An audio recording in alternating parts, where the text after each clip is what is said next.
السلام علیکم پیارے بچوں، میں ہوں آپ کی اردو کی ٹیچر کمل یوسف، AA پبلشر انٹرنیشنل میں آپ کو خوش آمدید کہتی ہوں۔ تو پیارے بچوں، ہم ہیں اردو کی جماعت پنجم میں۔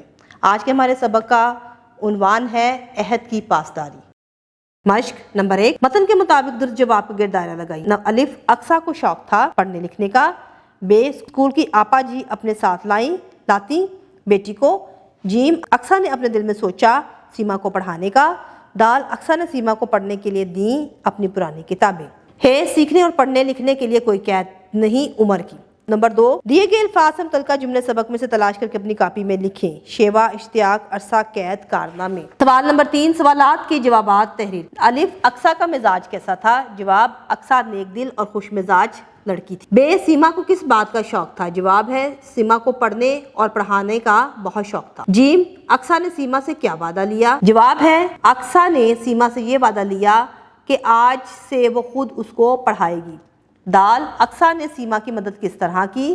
اقصیٰ نے سیما کی مدد اپنی پرانی کتابیں دے کر کی۔ ہے، اگر سیما اقصیٰ سے کیا گیا وعدہ پورا نہ کرتی تو کیا ہوتا؟ جواب، اگر سیما اقصیٰ سے کیا گیا وعدہ پورا نہ کرتی تو وہ تعلیم حاصل نہ کر پاتی۔ نمبر 4، دیے گئے الفاظ کا املا یاد کریں اور اپنی کاپی میں خوش خط تحریر کریں۔ سنبھال، سہیلیوں، ہچکچاتی، پر اعتماد، 11ویں۔ زبانی اظہار نمبر 5، پائے عہد کے موضوع پر انٹرنیٹ یا لائبریری سے کوئی واقعہ پڑھ کر اپنے دوستوں کو سنائیں۔ لفظوں کا کھیل نمبر 6، دیے گئے الفاظ کے متعلقہ گروہی الفاظ لکھیں۔ اسکول، کمرہ جماعت، کتاب، استاد، لائبریری، لیبارٹری۔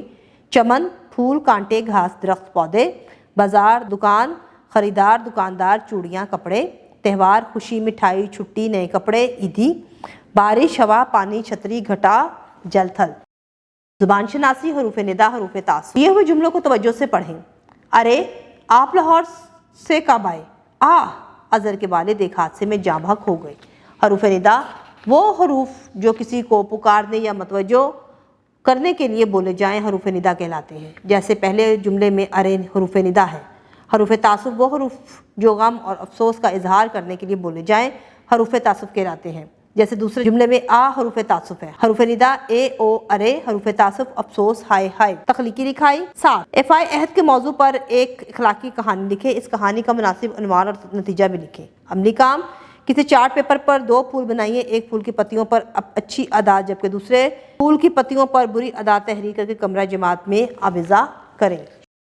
نئی ویڈیو میں نئے سبق کے ساتھ دوبارہ آپ سے ملاقات ہوگی، تب تک کے لیے اپنا بہت سارا خیال رکھیے گا۔ اللہ حافظ۔